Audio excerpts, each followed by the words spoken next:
कमलेश और उर्मिला जी के दो बेटे थे।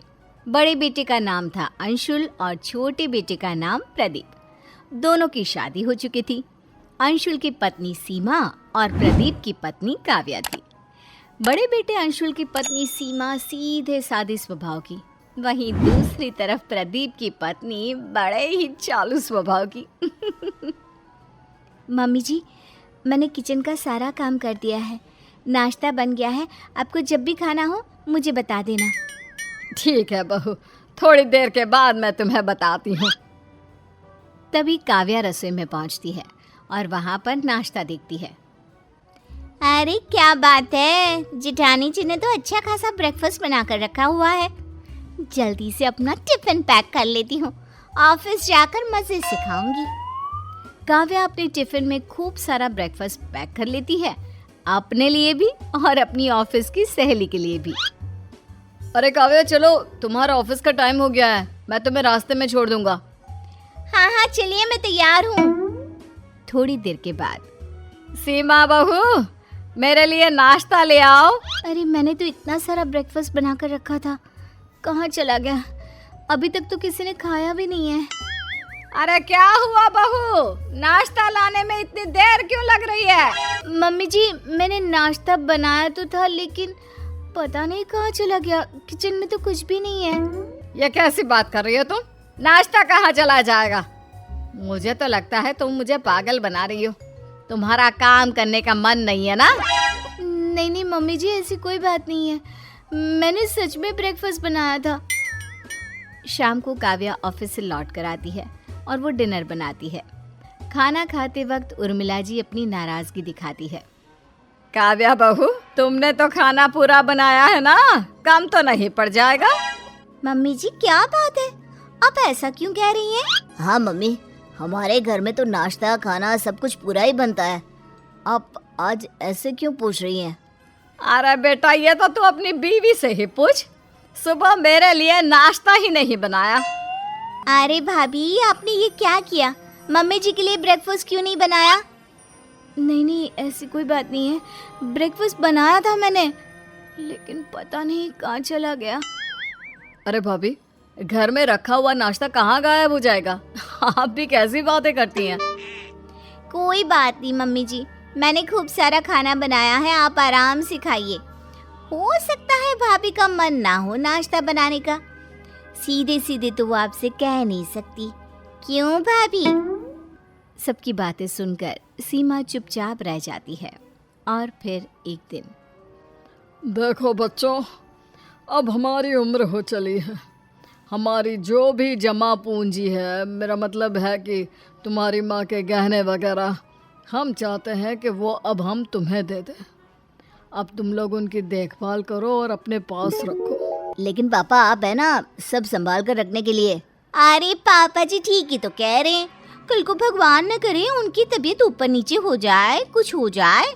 अब इस उम्र में किस चीज का क्या पता है ना? बहुत सही कह रही है। देखो बेटा, बाकी सारी चीजें तो मेरे पास दो है, लेकिन ये जो बड़ा वाला हार है ना, ये बस एक ही है। कोई बात नहीं मम्मी जी, ये हार आप अपने पास रख लीजिए और बाकी की चीजें आप चाहे तो हम दोनों को दे सकती हैं। लेकिन मम्मी जी, आप इस उम्र में इसे कैसे संभालेंगी? अरे कहीं इधर उधर रखकर भूल गई तो? बहुत सही कह रही है, लेकिन प्रॉब्लम यह है कि हम इस हार को तुम दोनों में से किसे बांटे? हाँ पापा, ये बात तो सही है, लेकिन कोई बात नहीं, अंशुल भैया बड़े हैं, आप चाहे तो ये उनको दे दीजिए। हाँ वैसे आप ठीक ही कह रहे हैं मम्मी जी, ये हार आप सीमा भाभी को ही दे दो। अरे नहीं, इस पर तुम्हारा भी पूरा अधिकार है। पूरे परिवार में किसी को समझ में नहीं आता कि उस हार को दोनों बहुओं में किस तरह बांटा जाए। काव्या हार को पूरी तरह से अपने पास रखना चाहती थी, इसीलिए एक दिन मौका देखकर वो उर्मिला जी के पास पहुंच गई। मम्मी जी, मेरे मायके में ना शादी है, तो मुझे वो आपका बड़ा वाला हार चाहिए था।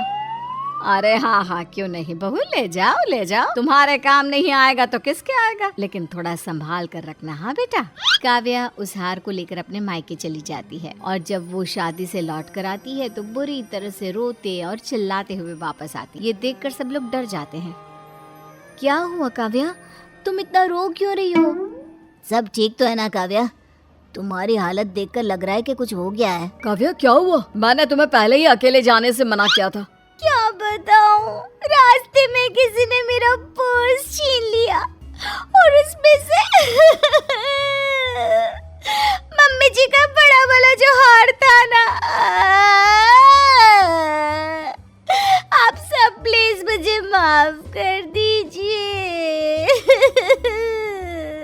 हे भगवान, ये सब क्या हो गया?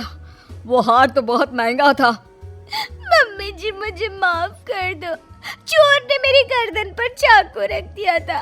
अगर मैं उसे वो हार नहीं देती तो वो मुझे मार देता। अरे कोई बात नहीं बहू, हार तो बहुत आ जाएंगे। भगवान का शुक्र है कि तुम ठीक हो। हाँ ठीक कहते हैं आप। अगर हमारी बहू को कुछ हो जाता तो। तुम हार की चिंता मत करो काव्या, हम दूसरा हार बनवा लेंगे। तुम अपना ख्याल रखो। कुछ दिनों के बाद एक दिन अचानक काव्या की मम्मी काव्या के ससुराल आ जाती है। उस वक्त काव्या अपने ऑफिस में थी। कैसी हैं समधन जी? बहुत दिन हो गए, सोचा आपसे मिलकर आती हूँ। अरे बहुत अच्छा किया। और बताइए सब ठीक है ना? हाँ जी सब ठीक है। ये काव्या ना एक पैकेट मुझे दे गई थी जब शादी में आई थी। पहले तो मुझे पता ही नहीं था इसमें क्या है, लेकिन जब खोलकर देखा तो कुछ कीमती सामान था, इसलिए सोचा सही समय पर उसे वापस दे देती हूँ। अच्छा, जरा दिखाइए क्या है इसमें। उर्मिला जब उस पैकेट को खोलकर देखती है तो उसमें वही वाला हार निकलता है जिसके लिए काव्या ने कहा था कि वो चोरी हो गया है। जब काव्या ऑफिस से लौट कर आती है। काव्या, तुमने हम सबसे झूठ बोला। ये हार तुम्हारी मम्मी देकर गई है। काव्या, तुम्हें इस तरह झूठ बोलने की क्या जरूरत थी? बहू, अगर तुम्हें ये हार चाहिए था तो सीधे सीधे कह देती।